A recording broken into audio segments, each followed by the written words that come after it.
Estamos en comunicación con Sergio Berestein, analista político, experto en estas cuestiones y oyente del programa y amigo de muchos años. Sergio, buen día. Néstor Sibona, hoy en reemplazo de Hugo. Te saludo desde Ecomedios. ¿Cómo te va? Muy bien, Néstor, un gusto. Gracias por llamarme. Un placer estar contigo. Al contrario, es el placer es mío. ¿Cómo hay que interpretar esta cuestión política de ayer?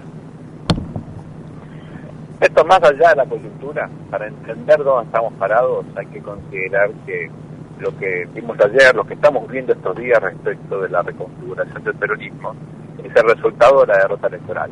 La derrota electoral del año pasado sería la primera vuelta, este triunfo pírrico del Scioli en primera vuelta, constituyó una especie de terremoto en la política argentina, un quiebre muy profundo de los fundamentos a partir de los cuales se había estructurado el poder en el país por más de una década. Y como siempre ocurre con estos quiebres tan profundos, los reacomodamientos son paulatinos, no se dan de un día para el otro. El principal proceso que estamos viendo ahora es de kirchnerización de la política. Comenzó naturalmente con la derrota electoral, que ya expresaba una debilidad del kirchnerismo, porque el candidato, si bien era un aliado histórico, no representaba ni las ideas, ni teoría la estética del kirchnerismo. Sí, Zanini, que estaba de bici, pero no Scioli, ¿verdad? Pero te diría que lo más importante, lo estructural aquí, es que el kirchnerismo se apalancó en la presidencia como centro del poder y los recursos del Estado como para financiar su movimiento. Ambas cosas, obviamente, ya no existen más. Y ese es el, yo diría, elemento de fondo que ayuda a entender por qué ahora empieza este proceso de, digamos, éxodo del kirchnerismo. En algún sentido, la verdad que el peronismo es muy tremendo y rápido en estos reacomodamientos. Ayer apareció una nota muy importante en el diario de La Nación, donde Jorge Landó, que es el apoderado legal del justicialismo, dictó la defunción del Frente para la Victoria. Sí, dijo que ya no existía como tal. Exacto, no existe más. Bueno, entonces el peronismo vuelve a tener otras bases de poder, que siempre fueron territoriales. Son los gobernadores, los intendentes, los que manejan recursos, en algún sentido también los sindicalistas, los que empiezan a conformar una nueva base de poder que desplaza, obviamente, a la del 10 de diciembre, literalmente hasta el 10 de diciembre, ¿verdad? Al poder que manipuló y concentró Cristina. Por eso hay que entender esto, ya no como un quiebre o como una deslealtad, sino como una especie de reacomodamiento que va a tener otros capítulos. Alguien me decía ayer, bueno, esto empezó con Massa, hace más de 3 años, sí es cierto, ¿no? Hubo algunos líderes que abrieron surcos muy importantes en la lógica del kirchnerismo y que explican también la derrota de Cristina. La de en 2013 fue un anticipo del 2015, no fue una derrota, digamos, inesperada, sino que fue preparado durante bastante tiempo, también por los propios errores del kirchnerismo. La clave acá es cómo afecta esto a la gobernabilidad. Y vos sugerías muy bien, esto naturalmente le permite al gobierno en diputados, o presionados otra lógica, pero en diputados le permite un margen de maniobra mayor y reducir la dependencia que tenía hasta ahora con Sergio Massa. Sin embargo, hay que tener en cuenta que el peronismo de corto plazo puede efectivamente facilitar la gobernabilidad, pero se está ya reacomodándose en el 2017 y obviamente hasta el 2019, con lo cual de mediano y largo plazo el presidente Macri enfrenta el desafío de enfrentar, de tener al peronismo compitiendo de manera, diría, más interesante, con liderazgos que tengan más chance en la sociedad, y al mismo tiempo enfrentando el desgaste que él va a sufrir probablemente en este proceso de estabilización. Ahora, daría la impresión que esto empezó a gestarse, este cambio, en aquella reunión que mantuvo el ministro Frigerio con, si mal no recuerdo, 13 gobernadores del justicialismo, donde, bueno, por simplificación periodística uno dice, bueno, cambian fondos para las provincias por proyectos que le son necesarios al kirchnerismo. ¿Es tan así o hay otros matices para contemplar? Siempre hay transacciones, acuerdos entre los poderes ejecutivos y los gobernadores. Saquemos digamos, logicemos el análisis. Esto se parece muchísimo a los radicales TAF, al proceso, digamos, de cooptación de un conjunto de líderes de gobernadores, sobre todo de provincias periféricas, por parte de Néstor Kirchner, entre el 2004 y el 2005, coronado con la inclusión de uno de esos gobernadores, Julio Cobos, en la fórmula con Cristina en los 2007. Es lo mismo, tiene que ver esto, lamentablemente, con esta forma tan singular de distribuir recursos fiscales que tenemos en Argentina, donde el Poder Ejecutivo mantiene una enorme discrecionalidad. Es parte de un debate muy largo que en Argentina da de a poco y sin, yo diría, apuntar a los núcleos más importantes. Está pendiente una nueva coparticipación desde la reforma del 94, más de 20 años sin discutir un mecanismo que es central para la autonomía de las provincias. Y es eso lo que está detrás de todo esto, ¿no? Por supuesto que hay matices. Yo diría el matiz más importante acá es que Cristina llevó a la derrota del peronismo con un conjunto de políticas económicas que, bueno, todos sabíamos en su momento, o no todos, pero muchos sabíamos en su momento que iba a tener costos electorales, y ella pensaba que no, que todo lo contrario, y finalmente ahora lo que ocurre es que los gobernadores están pagando las consecuencias de esas decisiones. El que más sabe de esto es el propio Fender, presidente todavía del justicialismo, que perdió la provincia de Jujuy como consecuencia del financiamiento que hizo Cristina de un movimiento que nunca estuvo alineado totalmente al poder peronista en la provincia, que fue justamente el Tupac Amaru de Milagro Sala, y que derivó en un corrimiento del votante moderado de Jujuy hacia Cambiemos, hacia Morales. Digamos, es esa derrota, más allá de la económica, la derrota política, la que está hoy detrás de esta fuga hacia la moderación de los líderes provinciales. Y hablando de esa fuga a la moderación, ¿qué crees que ocurra en el Senado? Porque ahí sí que el bloque peronista tiene mayoría absoluta, no está incluso demasiado lejos del quórum, y ahí el gobierno de Macri necesita por lo menos aprobar la incorporación de los nuevos integrantes de la Corte Suprema y la designación de embajadores que requieren del acuerdo del Senado. Efectivamente, me parece que el Senado es un capítulo mucho más difícil, donde se va a testear también allí, creo yo, el nivel de diferencias o la gravedad del quiebre que se ha dado en diputados. Ahí se revierte un poco la situación. En el Senado la mayoría de los senadores son moderados, comenzando obviamente por Miguel Pichetto, ¿no? el jefe del bloque, que ya expresó su vocación hacia acuerdos puntuales con el gobierno, dándole gobernabilidad en temas claves, y ya fue el primer crítico de Kicillof. Él dijo: yo perdí mi provincia por culpa de Kicillof. Sí, realmente fue... Incluso habló de esa posibilidad de una agenda legislativa común que podía aprobar el peronismo, pero se me ocurre que en el Senado ahí la influencia de los gobernadores, pero en su mayoría son de la estructura del peronismo, es importante, ¿no? Creo que Macri se puede ilusionar con eso. Ahora, ¿no? Néstor, seamos sensatos, nunca es fácil.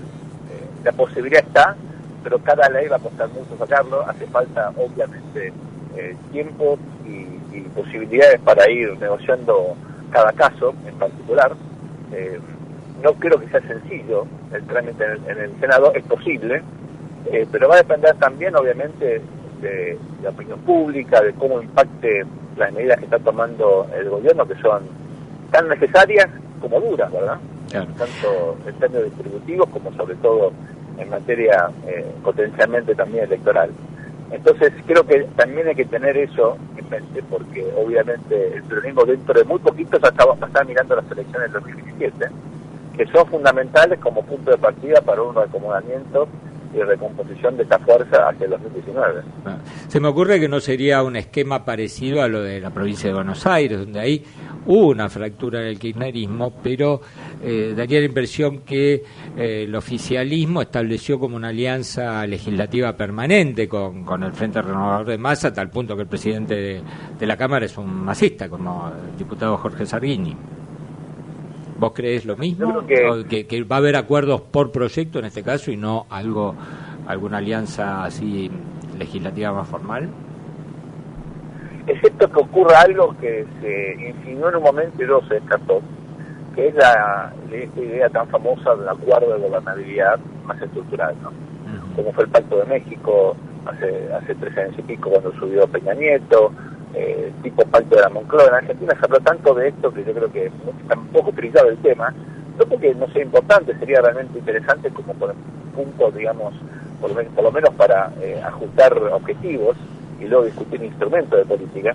Pero lo cierto es que, excepto que se dé ese acuerdo más marco, que yo lo veo poco probable en un contexto como el actual, vamos a ir hacia una situación de ley por ley, donde la capacidad de negociación va a estar puesta a prueba y donde yo creo que hay posibilidad siempre de lograr el consenso en el Senado, pero no va a ser sencillo. En la provincia de Buenos Aires la situación es muy distinta, dado el descalabro político, obviamente financiero y también en materia administrativa y de seguridad que vive esta provincia, que obligó a la gobernadora electa a cerrar rápidamente un pacto que le garantiza un piso de gobernabilidad. Tampoco es fácil allí, por supuesto, pero sin el apoyo, creo yo, del Frente Renovador, me parece que la situación en la provincia hubiera sido inmanejable, ¿no? Y vinculado con esto, ¿cómo hay que interpretar las resoluciones de ayer de la cumbre del Consejo Nacional de Justicialismo, esta decisión de pasar al 8 de mayo una elección que no se sabe si va a ser una elección interna, de varias listas o una lista única? ¿Esto es a la espera de ver qué va a hacer Cristina con su liderazgo o crees que ya queda desplazada Cristina y va a haber una nueva conducción? Seguro que estamos ya en la etapa del post-kirchnerismo, en el peronismo y en la política argentina. Creo que Cristina está hoy preocupada por dos cuestiones muy, muy graves para ella. Una es la situación de la provincia de Santa Cruz, que es un descalabro. Ver hoy a Alicia Kirchner venir a la ciudad de Buenos Aires a, como se dice en la jerga, ¿no?, patear escritorios para conseguir algunos recursos, es, creo yo, una metáfora de la debilidad absoluta, la fragilidad fiscal que vive una provincia. Obviamente, digamos, es como un Lázaro Báez público, ¿no? Claro, sí, que fue la más beneficiada por fondos públicos proporcionalmente del tamaño, ¿no? Pero continuemos con el análisis de la conducción del peronismo. Decía, esta es una situación gravísima para ella, porque la gobernabilidad de Santa Cruz está efectivamente en juego. Esto coincide naturalmente con la caída del precio de los automóviles que afectan los ingresos de todas las provincias que viven de eso, petroleras, mineras. Pero más importante, tan importante como eso, naturalmente, estamos en febrero, la justicia vuelve a funcionar y los problemas de corrupción, las investigaciones ya en curso y las nuevas, creo yo, significan una amenaza al liderazgo de Cristina muy significativa. Por lo cual creo que su silencio en parte tiene que ver con esta situación de debilidad estructural, sin recursos, sin la presidencia, con Santa Cruz en crisis y los problemas judiciales amontonándose en tribunales. Creo que el liderazgo de Cristina ya pasó, lo cual no quiere decir que rápidamente el kirchnerismo se desentienda de la política argentina, ni que rápidamente el peronismo logre llenar el liderazgo que dejó Cristina. Así que yo creo que vamos a una transición que será interesante monitorear y que obviamente pueda acelerarse, sobre todo en la selección de nuevos liderazgos, en la medida que el presidente Macri encuentre dificultades en su programa de estabilización. Claro, si uno ve los diarios de hoy, daría la impresión que el peronismo en mayo, antes de mayo, ¿no?, va a tener que barajar dos posibilidades: una lista única que podría ser presidida por el exgobernador Gioja, o muchos candidatos. Uno de los primeros en lanzarse fue paradójicamente Guillermo Moreno, junto con Gabriel Mariotto, dijo que iba a presentarse si había internas. ¿Cómo lo ves? Yo creo que hay varias posibilidades. Una posibilidad adicional es que no haya efectivamente, que se postergue la fecha, que no haya acuerdo, o que haya consenso, ¿no?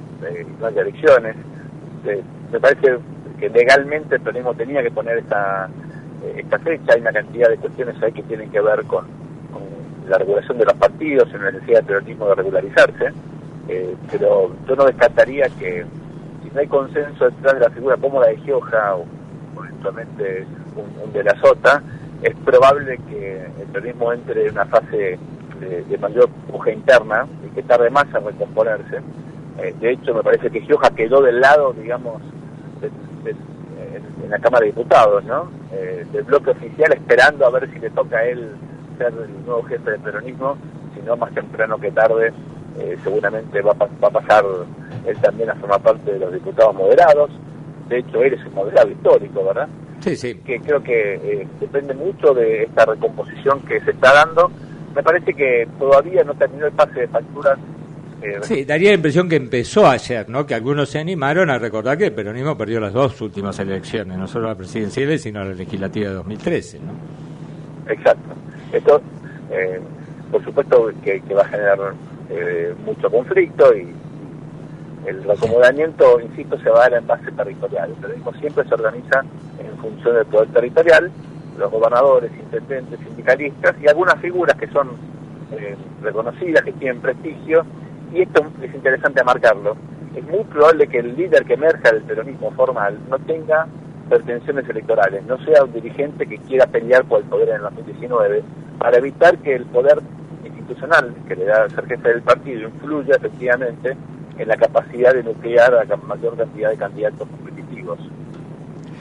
Sí, a ver, mira, mientras vos hablábamos esto de un peronismo más dialoguista y los pases de factura por la derrota, pensaba que, bueno, dos de los responsables de esa derrota, directos e indirectos, ¿no? Porque ambos respondieron a Cristina Kirchner y ayer aparecieron con un look barbado, Aníbal Fernández y Carlos Kunkel, como para disimular, daría la impresión, ¿no? Como que si tuvieran otro aspecto. La última, Sergio, está el tema paritarias en danza, que es clave también para el futuro de la política económica. ¿Crees la posibilidad de un acuerdo? Lo de la paritaria docente está repitiendo un clásico de todos los años y con cualquier gobierno, pero bueno, ahí en el sindicalismo también hay un proceso de dispersión que bueno, no van a poder negociar unidos aparentemente en estas paritarias. ¿Qué perspectivas ves para una negociación que más o menos conforme a las tres partes, al Estado, a los empresarios y a los sindicatos? Obviamente es uno de los desafíos más importantes que tiene el gobierno, que tiene la sociedad de cara a este esfuerzo de estabilización, ¿no? Lo que ocurra en esta paritaria, veremos si la inflación tiende a moderarse o a acelerarse, por eso es tan significativo. Veo el gobierno obviamente tratando de bajar todas las expectativas de cara sobre todo al segundo semestre. Me parece que primero hay que dividir los sindicatos del sector público, en particular los maestros, del resto. Ahí hay un núcleo muy confrontativo que tiene obviamente una dinámica, sobre todo en algunas provincias, en particular la provincia de Buenos Aires, de mucha confrontación.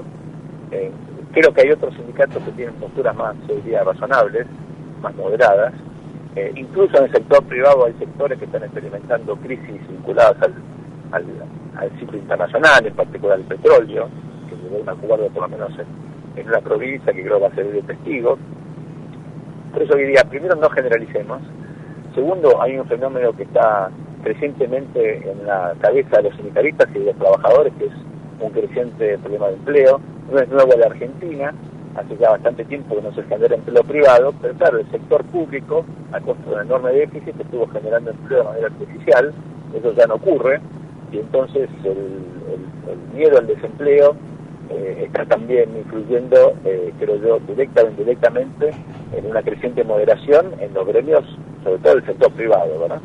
Entonces, creo que vamos a ir a un proceso en el cual se van a ir aislando algunos conflictos, se va a ir tratando de evitar escenarios de desborde en términos, digamos, de las negociaciones. Es probable que si no hay un acuerdo marco, vayamos a cifras, digamos, a acuerdos parciales, con la idea de que efectivamente el segundo semestre vamos a tener una inflación más baja y eso va a facilitar un acuerdo, porque vamos a ir a cierta incertidumbre, pero ante la posibilidad de que se desborde, creo que el gobierno va a facilitar esta especie de patear las pelotas hacia más adelante, un poco como fue el acuerdo petrolero. Veremos qué pasa en 6 meses. ¿No? 6 meses, ¿no? Si el acuerdo petrolero es malo, quiero postergarlo. Y con ese criterio vamos a ir, creo yo, poniendo paños fríos, evitando que esto se desborde. Va a ser un proceso extenuante, pero de a poco me parece que se puede ir resolucionando. Sobre todo se aparecen algunas noticias que fortalezcan al gobierno en su postura negociadora. Por ejemplo, el acuerdo con los holdouts, que sería fundamental. El retorno de la Argentina a los mercados voluntarios de financiamiento, creo que hay 2 o 3 noticias que puede dar el gobierno en el corto plazo que faciliten y de alguna manera, digamos, aceiten los engranajes como para que incremente su capacidad de negociación que tengan los sindicatos. Muy bien, Sergio, te agradecemos muchísimo todos estos aportes a Periodismo Diario. Un abrazo muy grande, Néstor, un placer hablar contigo. Gracias y será hasta muy pronto. Lo mismo digo.